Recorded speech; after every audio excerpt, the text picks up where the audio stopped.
గత ఏడాది అమెరికాలోని మయామిలో జరిగిన నర్స్ మెరిన్ జాయ్ హత్య అక్కడ సంచలనంగా మారింది. మెరిన్ జాయ్ కేరళకు చెందిన నర్స్. ఆమె బెంగళూరులోని ప్రముఖ కాలేజీలో నర్సింగ్ పూర్తి చేసింది. కాలేజీలో టాపర్. ఆ తర్వాత కేరళలో ప్రముఖ హాస్పిటల్లో పనిచేసింది. అమెరికాలో నర్సులకు బాగా డిమాండ్ పెరగడంతో ఉద్యోగం కోసం ప్రయత్నించింది. ఆమె తన మార్కులు, అనుభవంతో మయామిలోని ఒక హాస్పిటల్లో జాబ్ను సంపాదించింది. ఈ లోపే మెరిన్కు కొట్టాయంకు చెందిన నెవిన్ అనే వ్యక్తితో పెళ్లి కూడా కుదిరింది. ఇద్దరు 2016లో పెళ్లి చేసుకుని అమెరికా వెళ్లారు. మయామిలో మంచి జీతంతో మెరిన్ జీవితాన్ని గడుపుతుంది. ఇటు నెవిన్ కూడా మెరిన్ను బాగానే చూసుకునేవాడు. అతను పెట్రోల్ బంకులో పనిచేసేవాడు. దీంతో మెరిన్ కంటే చాలా తక్కువ సంపాదించేవాడు. అయినా సరే మెరిన్ తన భర్తను గౌరవంగానే చూసుకునేది. ఇక మెరిన్ తన స్కిల్స్ తో హాస్పిటల్లో మంచి పేరు తెచ్చుకుంది. దీంతో ఆమె జీతం ప్రతి ఏటా పెరుగుతూనే ఉంది. ఆమె ప్రయత్నిస్తే పెద్ద ఆసుపత్రుల్లో అలవోకగా జాబ్ దొరికేసేది. మెడికల్ నాలెడ్జ్ మాత్రమే కాదు, ఇంగ్లీష్ పై పట్టు అమోఘం. పేషెంట్ రికార్డ్స్ రాయడానికి కూడా ఆమె సలహాలు తీసుకునేవారు. మెడికల్ రిపోర్టులు అవసరమైన సమయంలో అక్కడి నిపుణుల కంటే ఆమె బాగా రాసేది. ఏవైనా పోలీస్ కేసులు, కోర్టులకు, ఇన్సూరెన్స్ కంపెనీలకు అవసరమైన డాక్యుమెంట్స్ ని పర్ఫెక్ట్ గా రాయడంలో మెరిన్ నేర్పరి. దీంతో ఆమె ద్వారా మిగతా వాళ్ళు కూడా నేర్చుకునేవారు. ఆమె తన డ్యూటీ కాకపోయినా టాలెంట్ను బయట పెట్టుకునే ఛాన్స్ వచ్చిన ప్రతిసారి నిరూపించుకునేది. దీంతో ఆమెకు డాక్టర్లు, హాస్పిటల్ యాజమాన్యం కూడా గౌరవం ఇచ్చేవారు. ఇక సమాజంలో కూడా ఆమెకు మంచి పేరుంది. తమ కమ్యూనిటీలో ఎవరికి ఎలాంటి సాయం కావాలన్నా సరే మెరిన్ చేసి పెట్టేది. దీంతో అమెరికన్లకు కూడా మెరిన్ ఆమె నివసించే ప్రాంతంలో బాగా సుపరిచితురాలు. క్రిస్టమస్ వచ్చిందంటే మెరిన్ను ఆహ్వానించేందుకు కొన్ని వందల మంది కుటుంబాలు పోటీ పడేవారు. బహుమతులతో ముంచెత్తేవారు. మరోవైపు నెవిన్తో 2 ఏళ్ల కాపురం హాయిగానే సాగింది. వారికి కూతురు పుట్టింది. ఆమెకు నోరా అని పేరు పెట్టుకున్నారు. కూతురు పుట్టినప్పుడు తన తల్లిదండ్రులను అమెరికాకు పిలిచి వారితో నోరా బాగోగులు చూసుకునేలా ఏర్పాట్లు చేశారు.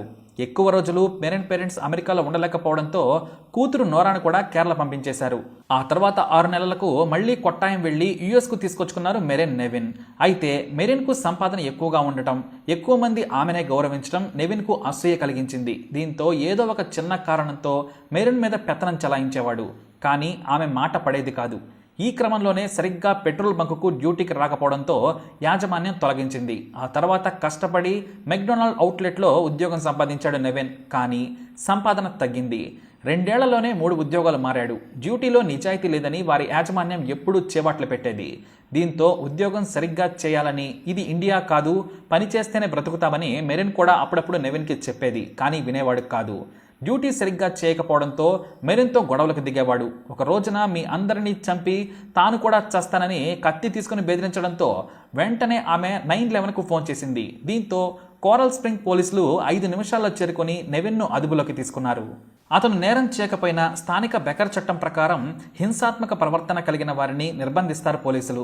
మానసిక స్థితిని అంచనా వేశాకే వారిని రిలీజ్ చేస్తారు. దీంతో నెవిన్ను వారం పాటు నిర్బంధించి మెడికల్ టెస్టులు చేశారు. చివరకు తన భర్త నుంచి ఎలాంటి ముప్పు లేదని మెరిన్ స్వయంగా చెప్పడంతో నెవిన్ను కండిషన్ మీద వదిలిపెట్టారు. మరోసారి బెదిరింపులకు పాల్పడితే జైలుకు పంపుతామని సంతకం చేయించుకుని మరీ నెవిన్ను వదిలేశారు. అయితే పోలీసులు అరెస్టుతో తన పరువు పోయిందని నెవిన్ రగిలిపోయాడు. మొదట మెరిన్ మీద కోపంతో ఉన్నా కూడా గొడవ పెట్టుకునేవాడు. అయితే ఇంట్లో మెరిన్, నెవిన్ల గొడవలతో పాప ఇబ్బంది పడుతుందని ఆమెను ఇండియాకు పంపాలనుకున్నారు. దీంతో మెరిన్ తన డబ్బుతో టికెట్ కొని నెవిన్తో పాపను ఇండియాకు పంపింది. ఆమె తల్లిదండ్రుల దగ్గర పాపను వదిలిపెట్టి కొట్టాయంలోనే ఉండే తన తల్లిదండ్రుల దగ్గరకు వెళ్లిపోయాడు నెవిన్. ఈ సమయంలోనే తను నెవిన్తో జీవించలేనని, అతను పెట్టే బాధలు పడలేనని తల్లిదండ్రులకు చెప్పుకొని బాధపడింది. కానీ వాళ్ళు సర్ది చెప్పారు. అయితే విడాకులు తీసుకుంటానని మాత్రం వారికి చెప్పలేదు మెరిన్. కానీ ఆమె క్లోజ్ ఫ్రెండ్స్ కి మాత్రం తాను నెవిన్తో విడాకులు తీసుకుంటానని సమాచారం ఇచ్చింది. తాను కలిసి ఉండలేనని చెప్పేసింది. అలసిపోయానని, నెవిన్తో ఉంటే డ్యూటీ కూడా సరిగ్గా చేయలేకపోతున్నానని, పాప కోసం కొంత సంపాదించుకొని ఇండియా వచ్చి సెటిల్ అవుతానని మెరిన్ తన సన్నిహితులతో చెప్పుకొని బాధపడింది. ఇక నెవిన్ వారం తర్వాత మళ్లీ అమెరికా వచ్చాడు. వచ్చి రాగానే మెరిన్ తన సన్నిహితులతో విడాకుల గురించి మాట్లాడటం తెలిసి నిలదీశాడు. ఎందుకు విడిపోతున్నావు? నేను బాగానే చూసుకుంటున్నాను, విడిపోవద్దని ఆమెను కోరాడు. ఆమె కూడా సరేనంది. అయితే ఉద్యోగాలు మారడం, పూర్తిగా షిఫ్టులు చేయకపోవడంతో సగం జీతం మాత్రమే వచ్చేది. పైగా తాగుడుకు అలవాటయ్యాడు. ఈ క్రమంలో తాను విడాకులు అప్లై చేయొచ్చా, అమెరికాలో ఆ ఛాన్స్ ఉందా అని కోరల్ స్ప్రింగ్ పోలీసులను సంప్రదించారు మెరిన్. ఎలాంటి నేరాలు లేవు కాబట్టి విడాకులు పొందవచ్చు. లాయర్ను సంప్రదించి అప్లై చేసుకోవాలని వాళ్ళు సలహా ఇచ్చారు. విడాకులకు అప్లై చేస్తే తాను అమెరికాలో బ్రతకలేనని, మళ్లీ జీవితం మొదటికి వస్తుందని భయపడ్డాడు నెవిన్. మొత్తానికి మెరిన్ తన పరువు తీసిందని, తనను విలన్లా అందరి ముందు నిలబెట్టిందని రగిలిపోయాడు. ఆమెను చంపితే తప్ప తనకు మనశ్శాంతి ఉండదనుకున్నాడు. తనను వదిలేసి మెరిన్ సంతోషంగా బ్రతకడానికి వీలులేదు. ఆమె చావాలి. ఆమె చచ్చిన తర్వాత తాను జైలుకు వెళ్ళినా పర్వాలేదనుకున్నాడు. దీంతో 2020 జూలై 29న సాయంత్రం 6 గంటలకు మెరిన్ కోసం ఆమె పనిచేసే బ్రోవర్డ్ హెల్త్ హాస్పిటల్ పార్కింగ్ ఏరియాలో కాపు కాశాడు నెవిన్. సరిగ్గా తన షిఫ్ట్ ముగించుకొని తన కొలీగ్స్కు బాయ్ చెప్పి కారు కోసం పార్కింగ్ ఏరియాకు వచ్చింది మెరిన్. ఆమె తన కార్ డోర్ తీయడానికి ప్రయత్నిస్తుండగానే వెనుక నుంచి వచ్చిన నెవిన్ కూరగాయలు కోసే కత్తితో మొదట ఆమె మెడ మీద దాడి చేశాడు. ఆ తర్వాత శరీరం మొత్తం 17 సార్లు కత్తితో పొడిచాడు. అక్కడే ఉన్న కొంతమంది అడ్డుకునేందుకు ప్రయత్నించగా కత్తితో బెదిరించాడు నెవిన్.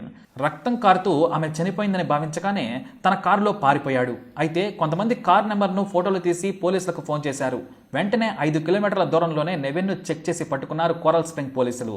వెంటనే ఆసుపత్రికి తీసుకెళ్లి చికిత్స చేసినా ఆమె పరిస్థితి విషమంగా మారడంతో మరో పెద్ద హాస్పిటల్కి పంపించారు డాక్టర్లు.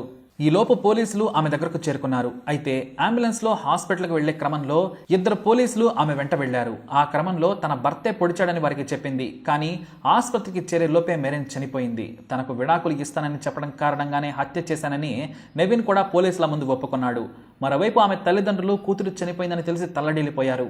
అల్లుడితో చిన్న చిన్న గొడవలు ఉన్నాయనుకున్నాం, కానీ విడాకులు హత్య చేసే వరకు వెళుతుందని ఊహించలేదని బోరమన్నారు. అలాంటప్పుడు తమ కూతురు ఇక్కడకు వచ్చినా బాగుండేదని విలపించారు.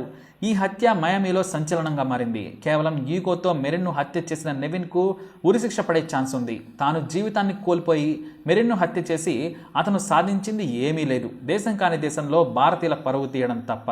మరి అమెరికాలో నెవిన్కు ఎలాంటి శిక్ష పడుతుంది అనే మీ అభిప్రాయాన్ని తప్పకుండా కమెంట్ ద్వారా తెలియజేయండి. అలాగే ఇలాంటి ఇన్ఫర్మేషన్స్ కోసం ఈ వీడియోని లైక్ చేయండి, షేర్ చేయండి, మా ఛానల్ని సబ్స్క్రైబ్ చేసుకోండి.